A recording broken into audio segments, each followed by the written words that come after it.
arise from some variant of elliptic polylogs evaluated from special points, and how this connects to physics. So,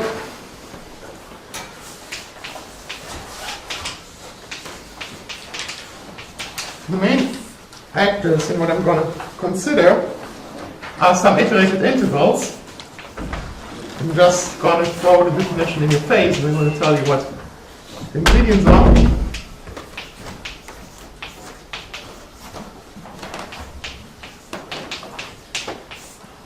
I'm going to tell you what all these labels are in a second. So it's an iterated interval.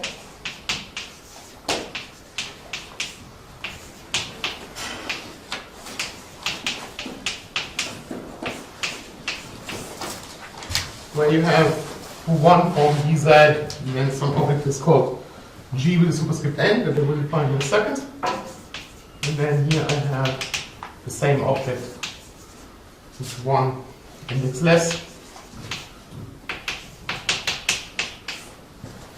And the recursion naturally stops when I have the object without index. I define it as 1. So what are the ingredients in this definition? So for me, for now, zi and z, let's consider them to be complex numbers. Tau is an element in the upper half plane. P and I are positive integers, 1, 0. And these GNs, many people know them, they are coefficients that appear in the Eisenstein Trimester series that we will define now.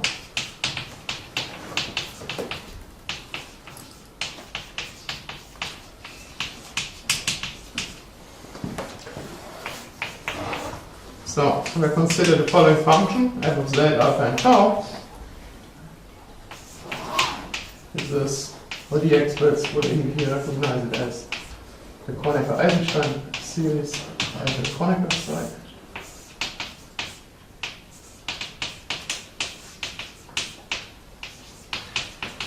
Where θ1 is corresponding to the theta functions. And GNs is what I get when I expand this function in alpha.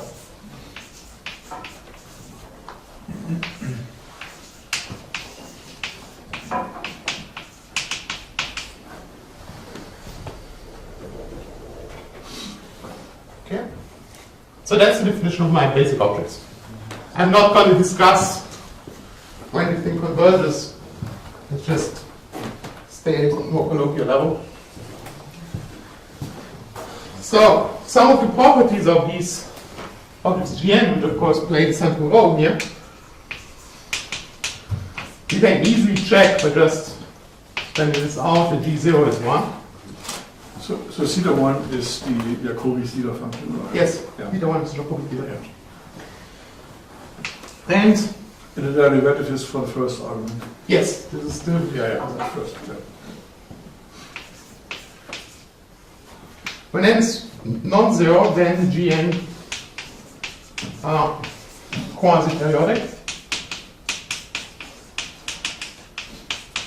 What I mean by that is that if I take f of z plus 1, alpha and tau, I get back f of z, alpha and tau, and so the Gns themselves are periodic, while if I go and I shift by tau,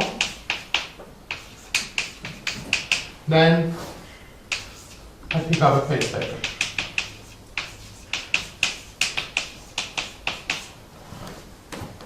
So it's periodic in one direction but not in the other. Okay, so these are the objects that I will consider. And you can ask, why do you consider these? Well, because they are very close cousins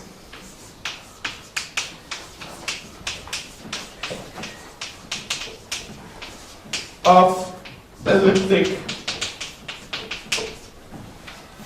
multiple polylogarithms.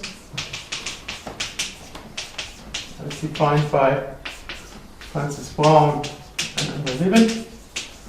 And also it's the European string theory, using notation that is common in string theory. So you can write down exactly the same definition, but without a tilde. So what's the beginning of the recursion? The beginning of the recursion is that if there's no index, if there's... And then it's 1? Yes. Oh. Gamma tilde of Sorry, didn't get Z that. tau is 1. And the same for the other one, the one I know.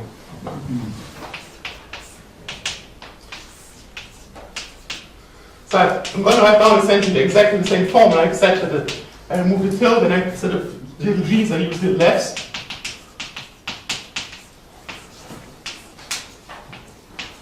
And the starting point of the recursion will be the same. Where these little f's now come from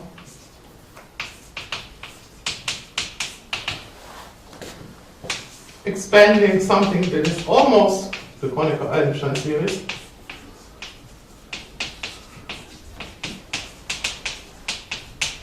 So take the f down there and I multiply it by this factor, and this one expand it out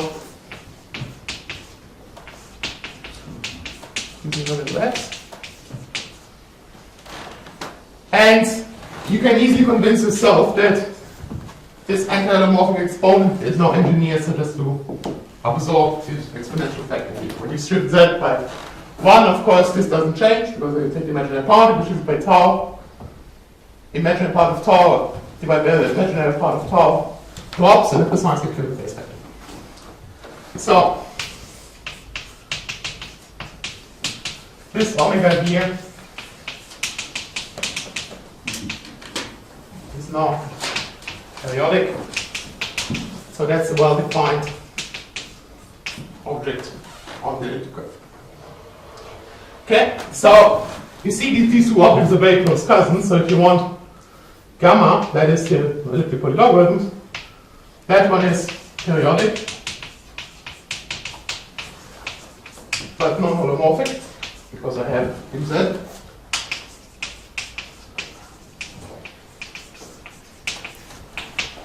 While my gamma tilde is essentially the same thing, except that that one is non-periodic. So you mean, of course, doubly periodic, right? But They're all periodic. Yeah. Yeah. When I say periodic, I mean it has all the symmetries of my elliptic curve. You periodic is one way. So, doubly periodic. But this one is holomorphic. It's really very close. Now, So the gamma tilde is a homotopy invariant, but the gammas are not. these gammas. Yeah, so Yeah, these the gammas. gamma tilde is a better. Yeah, then I also need, I make a monocopy invariant, I also include Yeah, the nz over n tau. but the Yes. gamma tilde is our homotopy Yes. invariant, so that's Yes. better than that. Yes. But as far as I understand, I can always lift the gammas to homotopy invariant Yeah. objects. Yeah, thanks for coming. Good. Now, why do I prefer to work with the gamma tildes? Well, that's simply because coming from physics, usually my objects present themselves as holomorphic objects. So for me, it's more natural to work in the holomorphic world. But as you can see, the two things are very closely related. There's even a point where the two definitions touch. But there are many points where they touch. But in particular, when you look at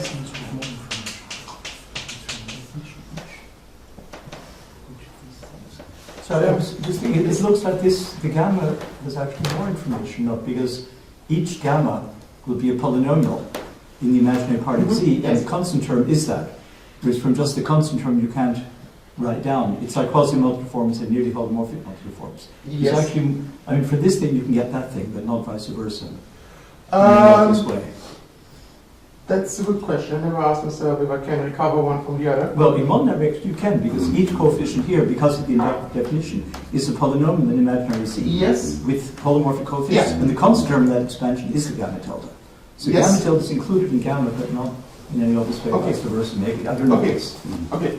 I said I never asked myself that question because come from physics, I always ever looked at that side.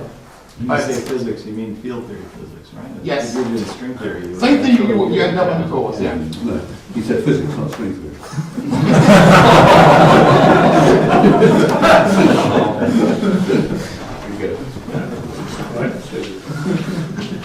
Okay, so there's even a point where the two touch, which is if I consider elliptic multi-zetas, I return here things, I hope I quote the right people that at least the people I drew inspiration from, I learned a lot from what papers by Enriquez and Mattes.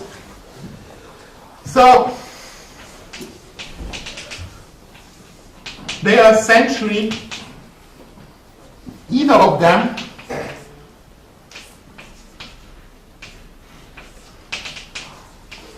where you put all the zi's are essentially punctures on my, well, either my elliptic curve or my complex plane. Put all the punctures to 0 and I integrate from 0 to 1, which of course, if I'm on elliptic curve, is the same. 1 is the same as 0. And if I do that, then it's actually the two are the same.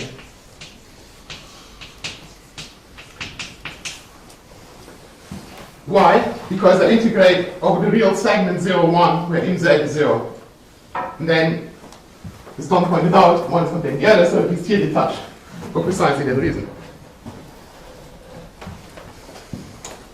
And so, what do we know about these things? And I'm just quoting here some results by Niels Marcus. So I can just introduce a notation. Z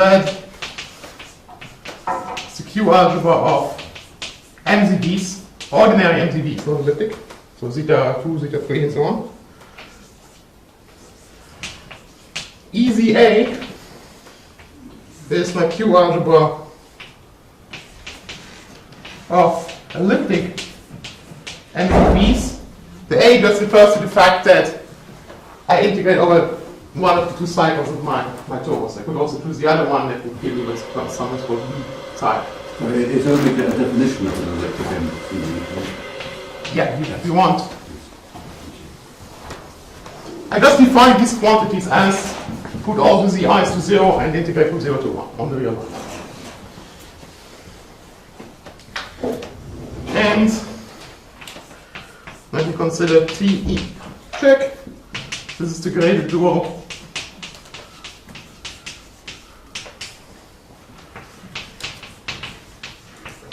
of the tensor coalgebra of the tensor algebra. Here. On the set E, which has this general, so the generators of which thing are E0, E2, E4, E6, and so on. So one for each even integer. And there's a paper by Niels Marcus, where he says that there is a subjective homomorphism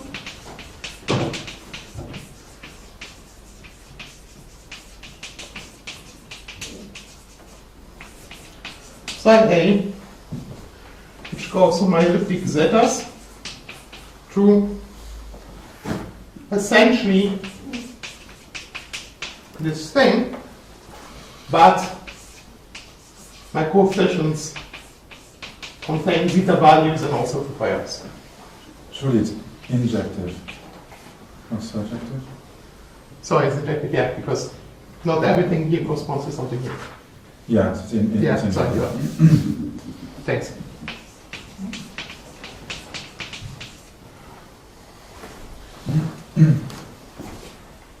Now, how do I construct this map psi A explicitly? Let me give you an example. I'm not going to give you all the details, I'm just going to give you an example of how this works.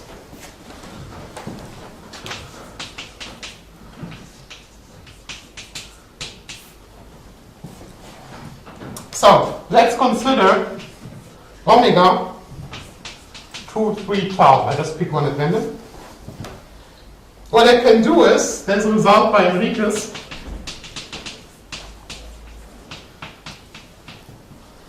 which allows you to compute d over d tau of omega. There's a formula for that. I'm just pulling it out of my head and I give you the result just to show you how it works.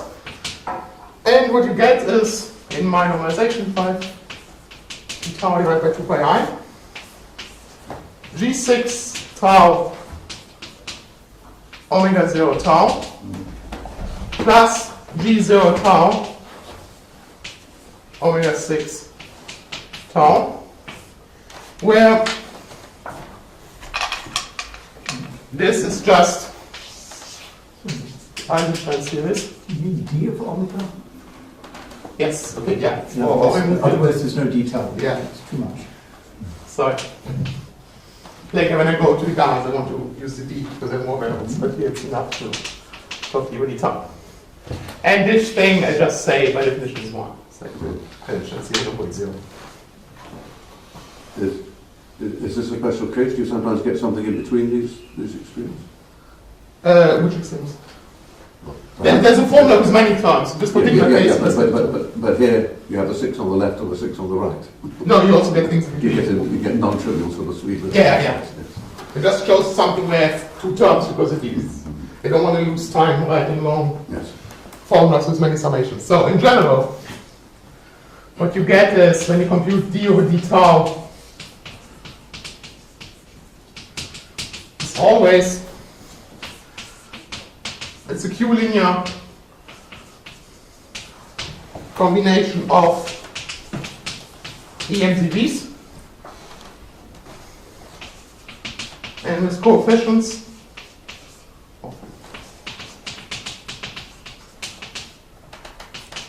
that are always Eisenstein series. And I want to get divided by I. Good. Now, what has this to do with this map psi A? Well, basically this map psi A encodes how I can now recursively differentiate with respect to tau. It's a statement that we see, of course, here immediately that this side is in one-to-one correspondence to my Eisenstein series over there. And so the word in these e's that I get from here is just what I get when I now iterate the differential. If I go and, for example, well, you can write something like this, psi A of omega. Let's take the example. 2, 3 tau. This gives me 5. Let's write it like this. Psi A omega 0 tau. And then this is the word itself in e's. And I concatenate E6 to it. Plus 5 psi A omega 6 tau, and I concatenate E naught to it.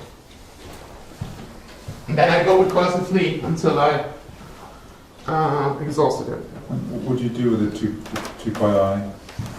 You just It ignore seems to be it. in the E. Yeah. Ah, it's in the E, okay.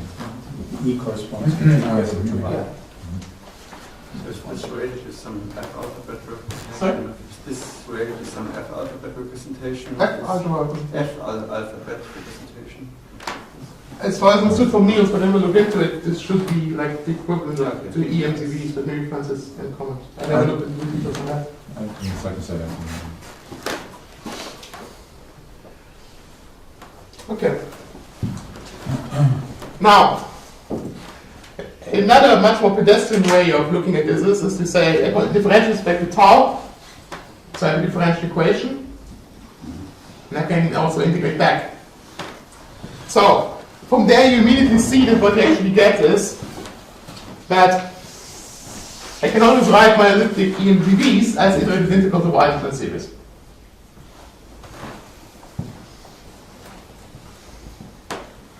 So, I get is that eMPLs, you can write them as iterated integrals over Eisenstein series. So what do I mean by that? Well, consider the following objects. I want to have K, my F are modular forms. In this case, here Eisenstein series, but modular forms.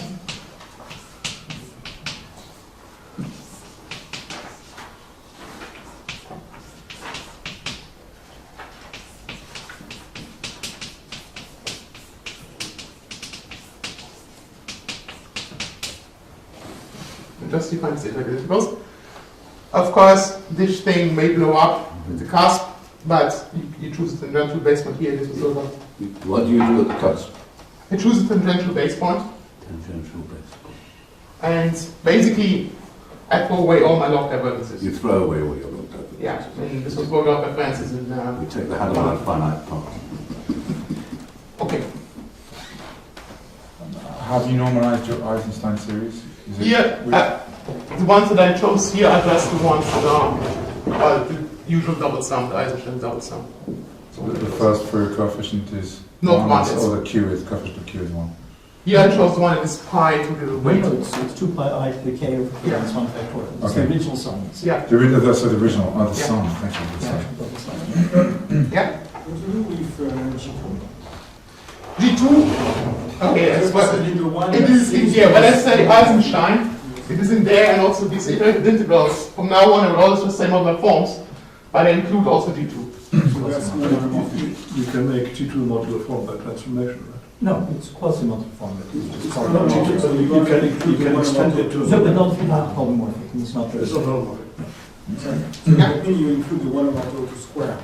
I included, The 1 over, it's not an amorphic, so you use the. no, I used the holomorphic G2, G2 is polymorphic, but it's not modular. Yeah. Quasi-multiple. It's not normal. So, and this definition I said it's for modular forms, but my Fs could also be the non-modular, but holomorphic G2. Okay. But isn't it that the G2 is going to factor out of all these things, so it's always going to be just a Yeah. product of, Indeed. I think in this map of maths, what's going to happen is that the E2 somehow commute with everything, so they're always going to factor out, you get polynomial and E2s Okay. with This, coefficients. but I don't know. I think I don't see how. This only occurs when the eMZB is divergent, and these divergences come from the letter 1, the first and the last place. And whenever this is the case, you can write it as a polynomial in the simplest divergent eMZB of length 2. So indeed, it does factor out. It does factor out. But in the polynomial form. I don't think so. We normalize multiplicative obviously. Yeah, exactly. But I don't, somehow, I mean, this statement seems to follow simply from Enriquez's form of Yeah. derivative. Why, I don't really understand what this theorem Mathis says or add. Isn't that just, doesn't it just follow from this formula? It's the linear independence of the iterated integrals. What? It's the linear independence of the iterated integrals, that's the statement. These things, they are all, the words are all independent. I think But that's words are independent by definition. And then it's injective. I mean, from the image of this, you can read off all the coefficients. Yeah. You read off the whole derivative. And if that were 0, you'd have... Yeah, but it might not be well defined. So if there were relations between, so if there were relations between the iterated integrals, then you wouldn't be able to make them correspond to words in a well-defined way. So Oh, I see. is really- Oh, I see. So the statement is well defined. Yeah. Yeah. okay, good. Thank you, sir.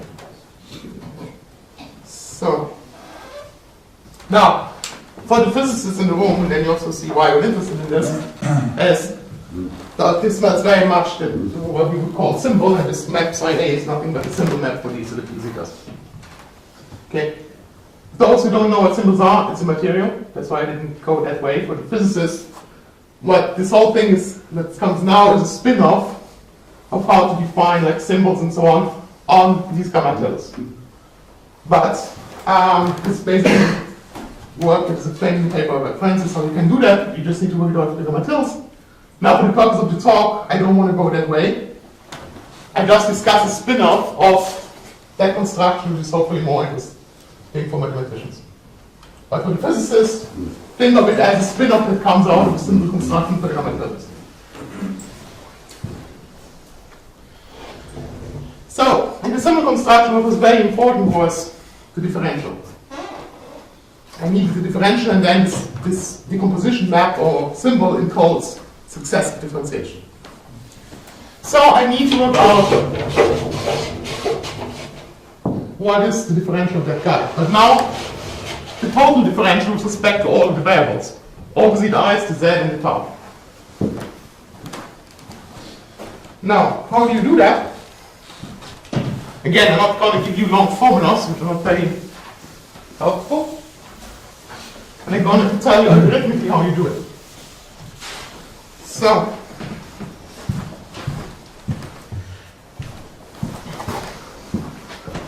the differential. Can you please raise the blackboard?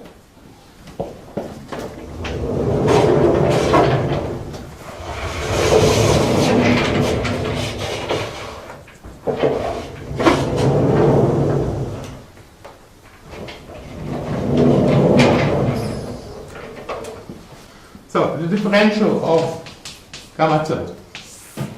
So what I need to do is I need to compute all the partial derivatives. I'm only going to discuss the case where everything is generic. So let's go from there. I guess you all agree that d over dz of gamma tilde I know what to compute. Now how do I compute d over dzi?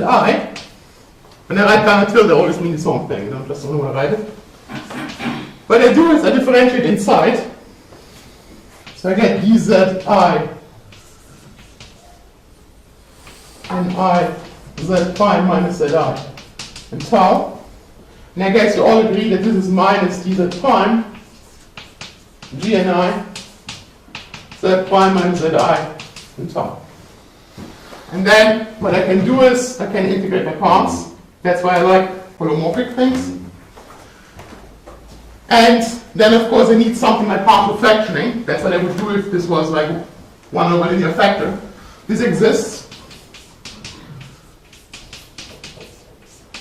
There is some partial fractioning formula for these GNs. It's called the Fay identity.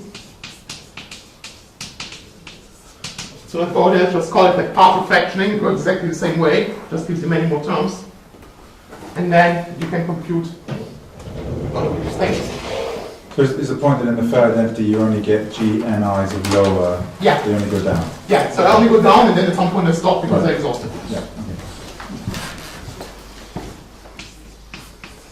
So what about d over d tau of gamma tilde? Well there, if you go into the paper by Francis Braun and Andre Levin, they tell you that these GNs satisfy the mixed heat equation.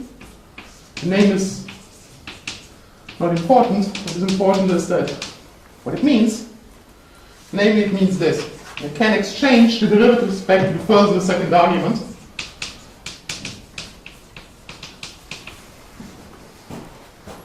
And so if I differentiate in here with respect to tau, I can also differentiate with respect to z prime in an integrated way.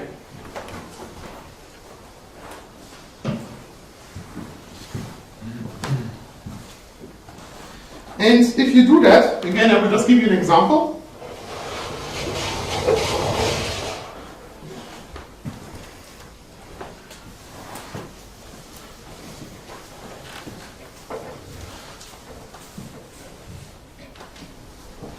So let's just look at an example. Things, you do it by computer, because things, as you will see, go very quickly combinatorially. So, first going to write and then going to explain what the different things are.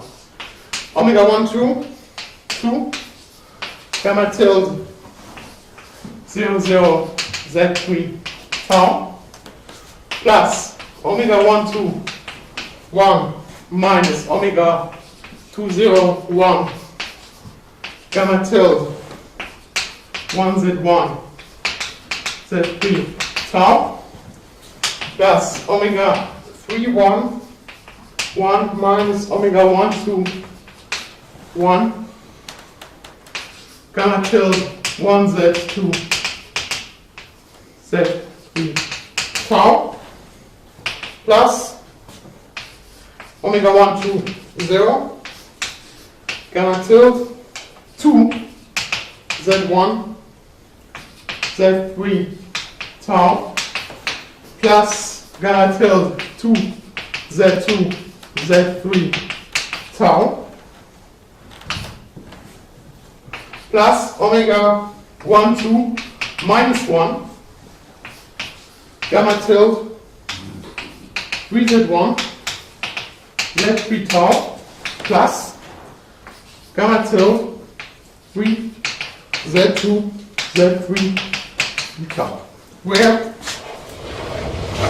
I defined Z0 to be 0. And in general, I define omega n ij to be dzi, so dzj minus dzi, gn zj minus zi in tau plus n d tau divided by 2 pi I g n plus 1 zj minus zi in tau. And in this formula, the minus 1 you get it, g0 we said is 1, and g minus 1 tau is 0. What is the question to which this is the answer? This the definition of the omega that's sitting here. No. The big left-hand side is this. This is just an example of what you get when you compute the differential. You compute the differential, you define this map. So he has to compute the differential here. Yeah. And this is an example. He explained that it will always work. All terms can be computed. And this is an example of what you get. This is just to show you that what is the equivalent of the Eisenstein series that I found up there. It's essentially that guy. Thank you. That is, if you want, the equivalent of the symbol letter in the physicist language.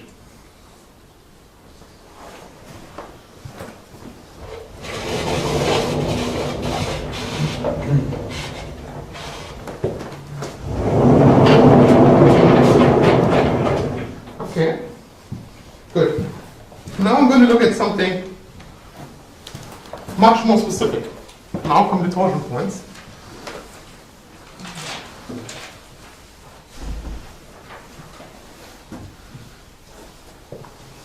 So let's look at the special case. So I now I can compute the differential, and I could define such a map, but I don't want to do it in general for now, but I'm looking at the special case.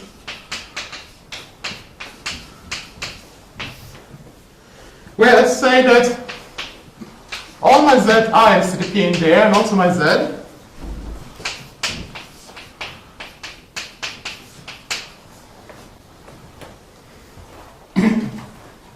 are rational numbers plus another rational number in times tau. Now, without laws of generality, just by choosing a common denominator, let me assume that all of them actually have the following form. Just take them all and choose the common denominator, which is n. And they're distinct still? No. No.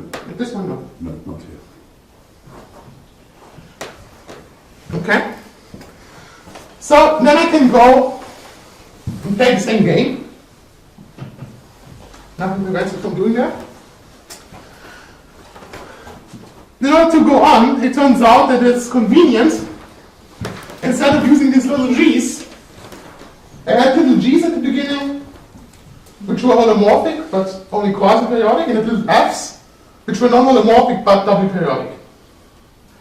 So if you fix this, then all the DCs become 0. Yeah, and no, you can be false. Oh, I see, sorry, it's DC as Yes, functions. yes. As you can see. Yeah, sorry. Yeah, good point. So if I say, for example, these are n plus tau s n, then that means that dzi is s divided by n tau. Good. Okay. Now, as I said, I had little g's that were quasi-periodic but holomorphic, and I had little f's that were double periodic but non-holomorphic. It turns out that in this case you get the best of both worlds. I can replace my little g's by little f's, and they're holomorphic. Why is that? Well, if you remember, they were just related at the generating function level by the simple exponential. And you can easily check that I can write the following thing.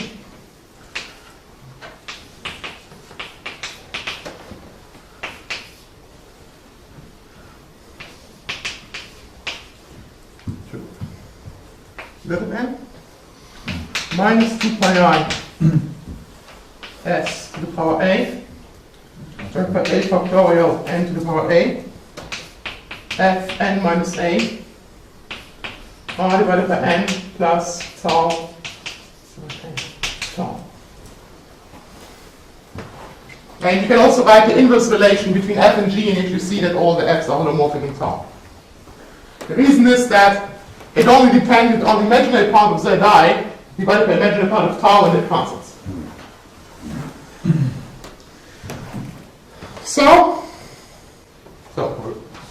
when I get it, so this is what I said is that in this case you can use this. So the non-holomorphicity goes away. Why was S? Why did S have to be rational? Sorry? Why did S have to be an integer? Because I said I restrict myself to this, Yes. and I choose now a common denominator n, and then Yeah. I can see why you want little Yeah. n to be an integer. yeah. The restriction that little s is an integer was less clear to me.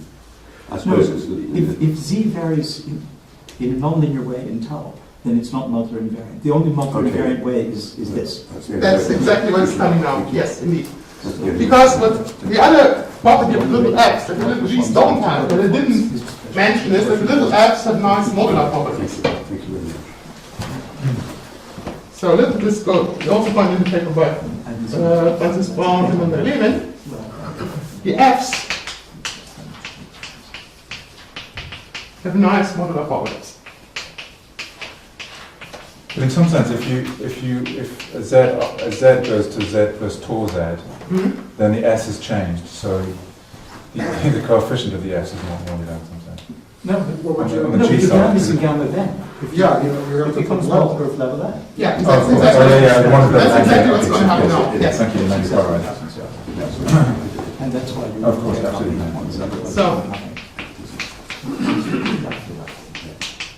So if I do a modular transformation,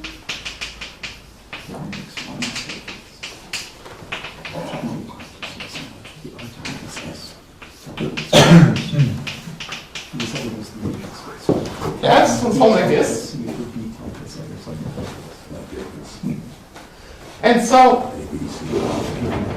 as was just pointed out, this actually now gives me some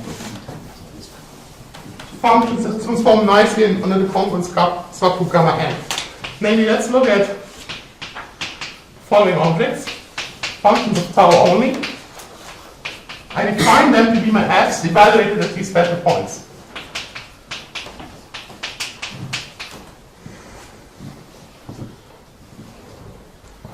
If I now look at how this guy transforms under modular transformations, I just use this formula, I have to go through the algebra. I get the following. Let's get the indices right. This is RD plus SB, RC plus SA tau. Yeah. This was very saying you should have interchanged R and tau. The basis should always be tau 1 and not 1 tau. Okay. Because otherwise the matrix, Yeah. you're peculiar. Yeah. Actually, you will see it now in the right condition that this is a modular form provided that S R, and indeed I need to put S first. Not anticipated this. A, B, C, D. Had that problem so many times. S R mod n. So this transforms nicely if the following condition holds, because then this thing is again R and this thing is again S. And one way to trivially solve this is just to choose gamma n. Because that means that this matrix is just the identity mod n. And so it's really solved. So, all these H, R, S, N are, well, at least transform nicely with weakly modular. That's in all cases we check your modular forms. Forms for of weight n.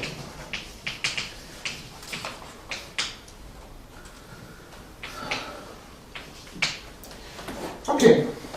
So up to here everything is very rigorous. From now on the physicist is speaking. And it will be more experimental mathematics. Maybe some of these things may be known to mathematicians, and I would be very happy to learn that. Because what we observed that in all cases, so we use Sage, we produce spaces or vector spaces of modular forms.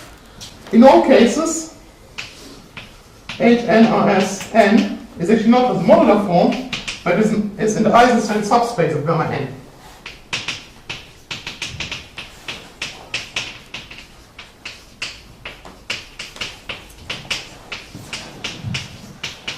Of weight n, obviously. But these are almost holomorphic modular forms. They're not holomorphic. So what are almost holomorphic? Forget about weight 1. It turns out that they're all, but not so much weight 2 because of the G2, they're always exactly alternances of gamma n, not just weakly homomorphic, they're holomorphic. Yeah. As I said, from now on it's experimental mathematics. I'm quoting what we checked up to say level 12, weight 24, and things like this. 12, weight 24.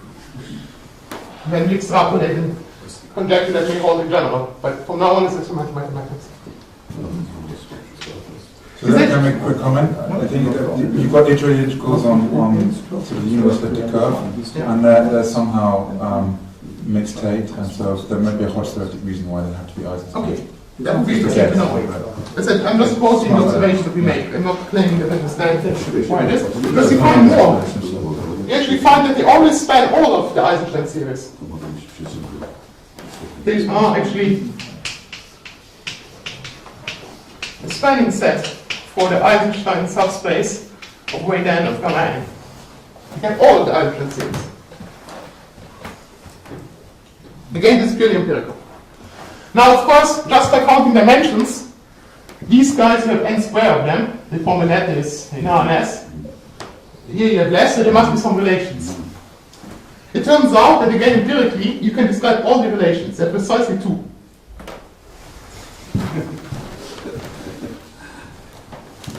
This is experimental mathematics, this is not physics. Yeah, but it's a fascinating topic. Fascinating. At least, especially for me, novels in these things, it was fascinating.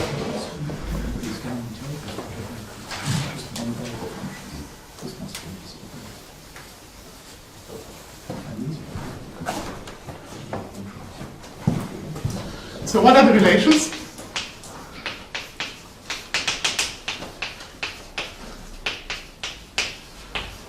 Among these objects?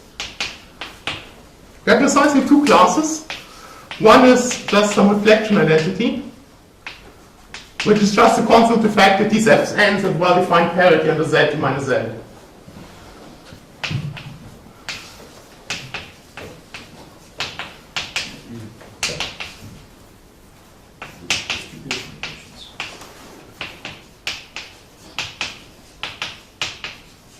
And all indices are understood mod n.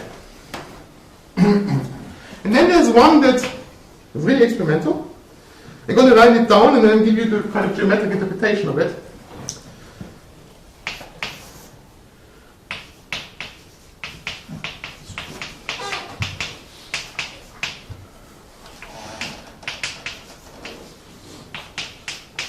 It looks a bit cumbersome, but the geometric interpretation is more straightforward.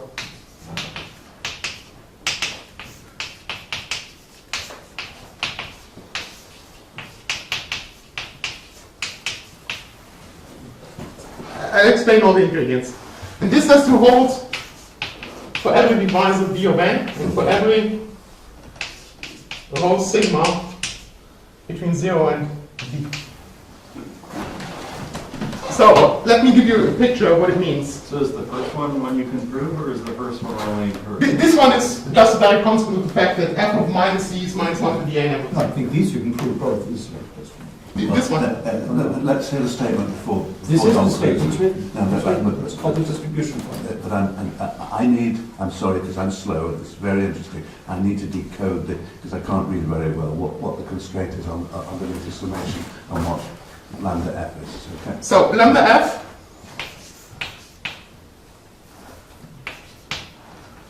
n, where n would be n divided by d, Yes. is just, I tell you what this bracket is.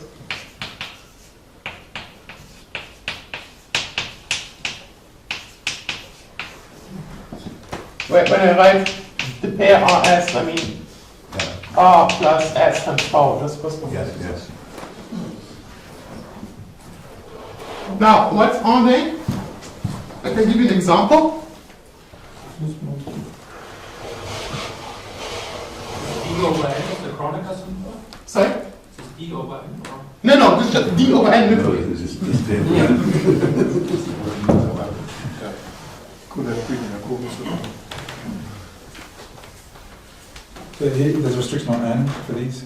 You're assuming n is 1? Yeah, let's say bigger than 4, something like that. Okay. For small weights and small levels, there are holes in these things, but in general they're holes. So as an example, which will show up in physics later, in a minute actually, n equals 12, d equals 6, rho sigma is 0, 1. You get that h12 and 0, 1 plus h12 6, 1 plus h12 6, 7 plus h12 0, 7 is 6 divided by 12, so 1/2, n minus 2, h 6, 0, 1. And if you draw this on a lattice, you get the following. So I have a lattice of 12 subdivisions. I have one point, which is the point here, 0, 1. At the point 6, 1, this is 1/2 here. So 6, 1, this is 0, 1. 6, 1. I have the point 6, 7, so this would be 1/2, and then the next one would be 0, 6. Is 0, 7. And then I have the one here, which is 6, 7. What it actually is you have to, it's like a lattice with n equals 2, and the different relations correspond to shifting this lattice around. It's like taking the lattice level 2, so 0, 1/2, 1/2, 6, and you move it up by 1. And you sum them all up, and you get back the corner point. You only move it up by an amount co-prime to 6. Well, that's why I restrict myself to this, yeah. Because otherwise you just generate the same lattice all over again. And if you write down all these relations, and you solve them, we check everything up to level 40, that it produces the dimension of the Eisenstein subspace of gamma. Yeah? What is the smallest level where you can observe such a relation non-trivially without it being secretly a reflection? Oh, I don't know. But 12 is 12 not. Can you exclude that 12 is the smallest level where you can see that? I don't know, I never looked into it. No, but I mean, we've seen this at level 4. And it's non-trivial at level 4. Ah, level 4. I think it's... But that would be to check, I don't know.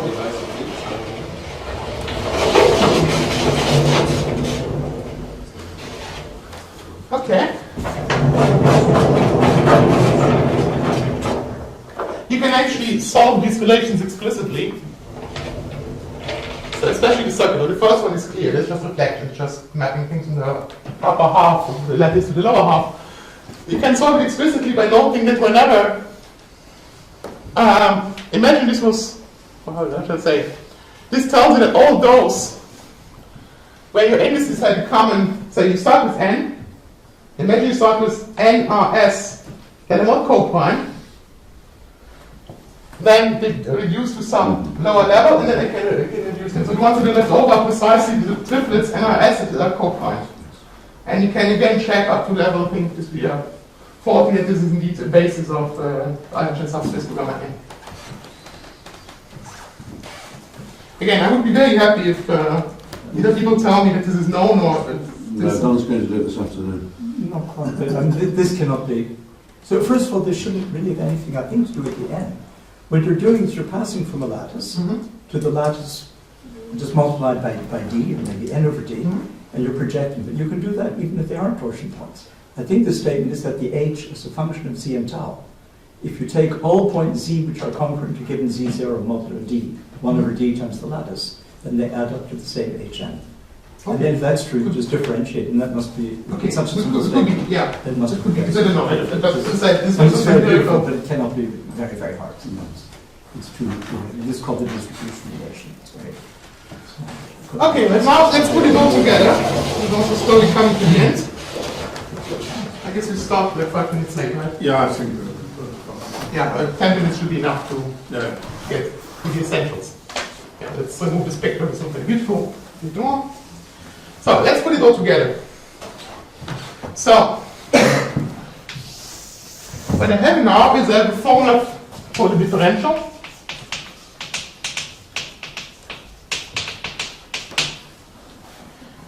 And if I act on it on my gamma tilde at some torsion point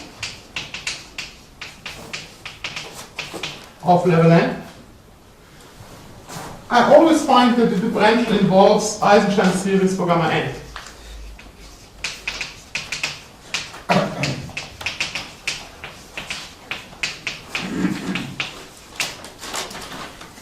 So just like in the case where all the functions were at 0, which is the equivalent torsion point, and equals 1, I end up with Eisenstein series for gamma 1. Now you see that if you have modular torsion points, you're going to end up with, like in physicist language, symbol letters, or symbol alphabet, which are Eisenstein series for gamma n.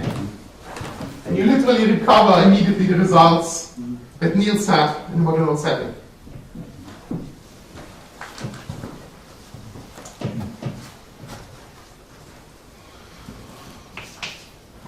In particular, this also means that these guys can be written as iterated integrals of Eisenstein series for. Okay. Sorry, which guy? The gamma tilde is, so if I take a gamma tilde, evaluated at these points that I have. So I'm looking at this special case where the arguments are all. Yeah, but you said the word guys. Did you refer to those, to e tildes and torsion?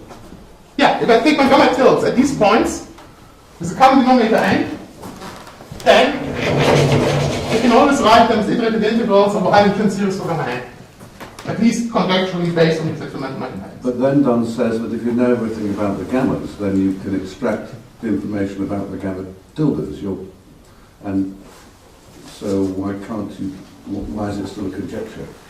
Isn't it just the coefficient of some... Well, because the conjecture is already the fact that these h's are all Eisenstein series. Okay. Which Yeah. sounds... And these h's are very simple functions of the coefficients of the Claude Duhr Eisenstein series. The gammas are something very complicated, so I cannot believe that this cannot be proved. I don't know, I'm not saying can't be proved, I'm just No, I mean, quoting my observations. so it should be very close to theorems and things. Okay, like yeah. that. I'm not saying I can... I just want to be careful that I'm going to make it clear what is just pure observation, experimental mathematics and things that I know are proven. Okay, so in the last couple of minutes, let me just show you what motivated this as a physicist. Because so far this does not look very physics motivated. And let me show you an example where this shows up.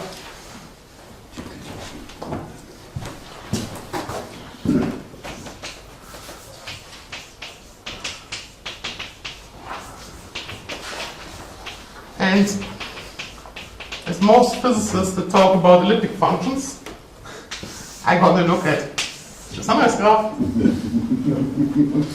and I'm going to look at the one with equal masses. Yes.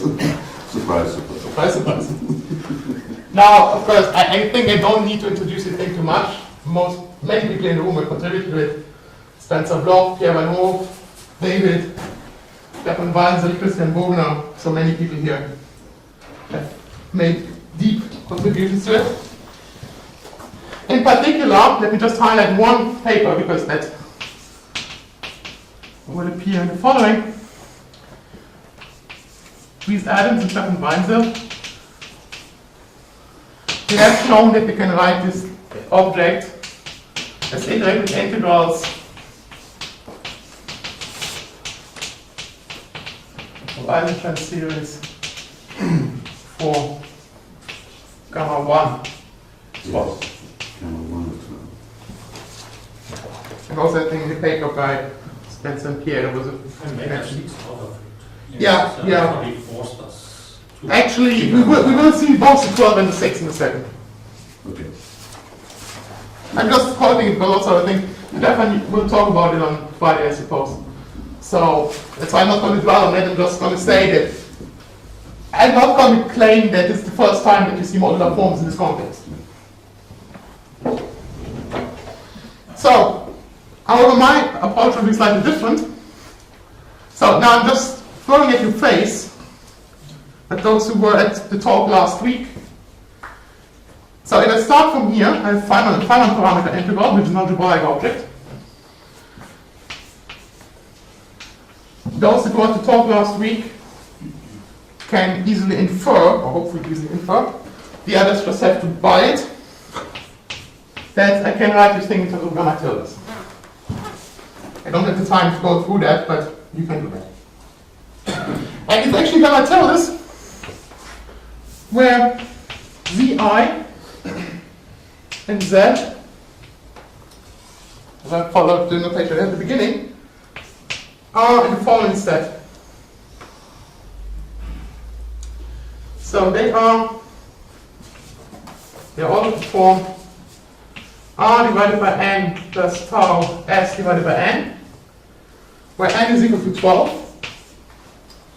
and the pair RS is one of the following. So it's the half periods. And then you have the following points: 3,1, 3,5, 3,9, 9,3, 9,7, 9,11.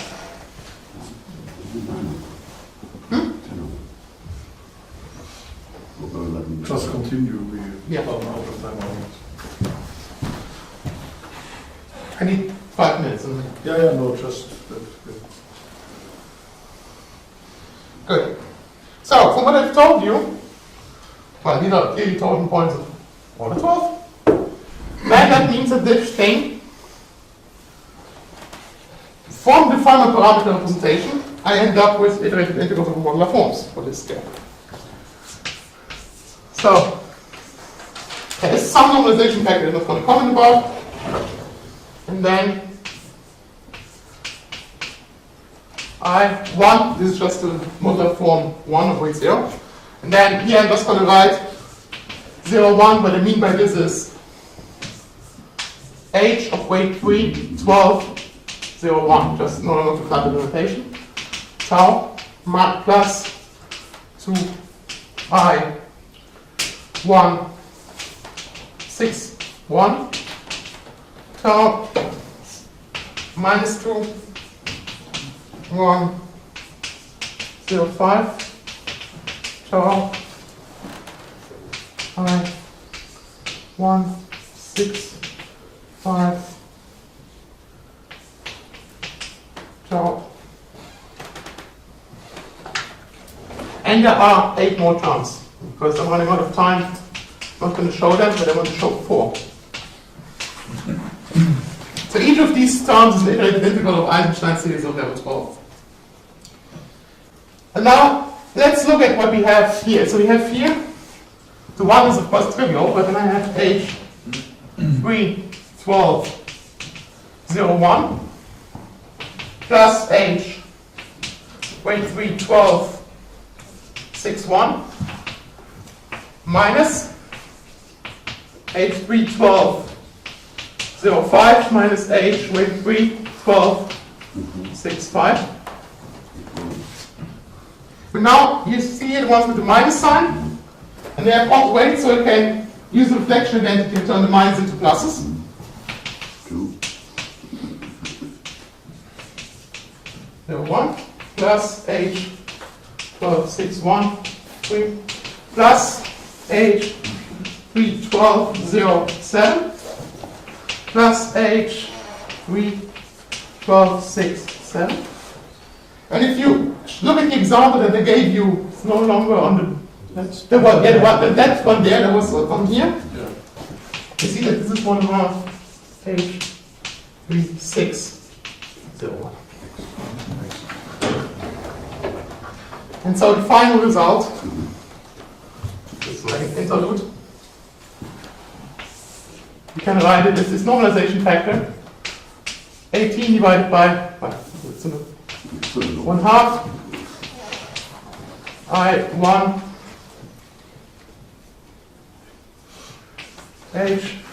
H3601 tau, and the others similarly combined into level 6. 3, 4 tau plus I1 H3631.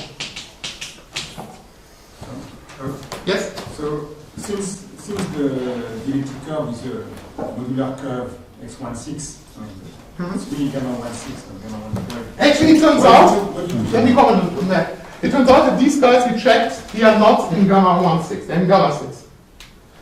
I did not tell you what n is. N itself contains some modular object of weight 1. So you don't know why that is. I can just tell you that these guys, even their sum is not in gamma 16, but in gamma 6.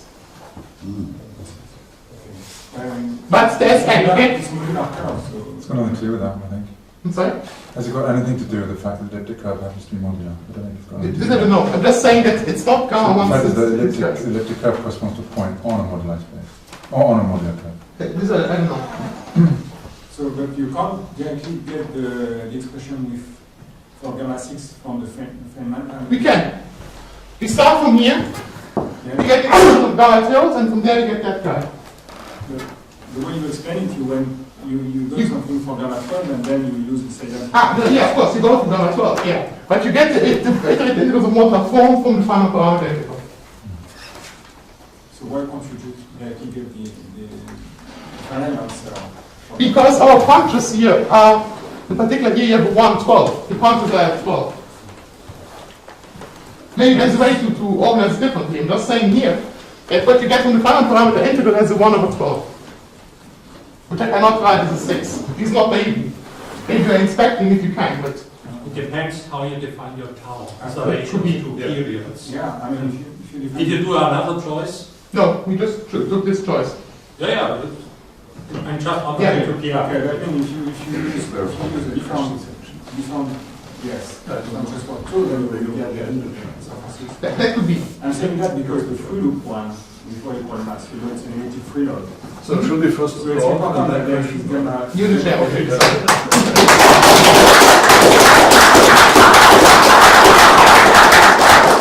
So now question. So the free loop one Yeah. is negative free load. So you should be able to do this again, the next loop order. The final parameter And then is it's more important that complicated. you use gamma 16 because then the way you construct the K3 surface that is defined by the graph polynomial uses the same positions between two gamma 1, these two modular curves. So if you don't get the This I don't know. 6 dimensions, Because already this step is much more complicated, because there's one more final parameter integration to do.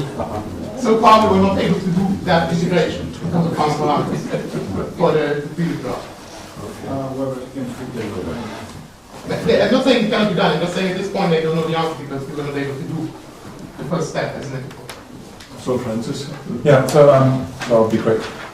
So if you look at iterated integrals of on the elliptic curve Yeah. you did, and you evaluate at the torsion point z equals 0, Yeah. then you get lots of relations between the iterated integrals and corresponding to this derivation algebra. Mhm. And now when you evaluate the torsion points that you did, Yeah. what can you say about the relations between these? You get Yeah. these consequences of these things as well. Yeah, Did you study this? No, we did not study them. Maybe Oliver and Johannes, they have in your twisted paper. Sorry, twisted. You have also connected it to the derivation algebra, right? If I remember. It's not spelled out in the paper, but we do have some notes where some speculative Okay. relations in a twisted derivation algebra are written down. Oh, brilliant, yeah. Okay, sorry, Yeah. Yeah, so, but no, we have not, I have not looked at those. Okay. That's very interesting. So it's for all things which can be expressed in modular forms, you have the solution. Well, what I'm saying is, I would not be as bold. I'm just saying that whenever, Yeah. second is whenever you get to these gamma tildes, Yeah. evaluate it at arc points, at torsion points, Right, right. you automatically land on iterated integrals of Eisenstein series. I see. That's what I'm saying. I see. How many finite integrals do you know that fall in that category? At least one. That made me various. The question is, what may I also ask one more? The point is, I had yesterday in my examples, there's always this thing happening where we don't have modular forms in the strict sense. We have these weak modular forms. Would you have an answer to that also? That would be interesting. So, what I can say is that there was a bit sloppy initially. For instance, after doesn't hold for any n. There's also the case where the weight is equal to 1, where these little f's have folds.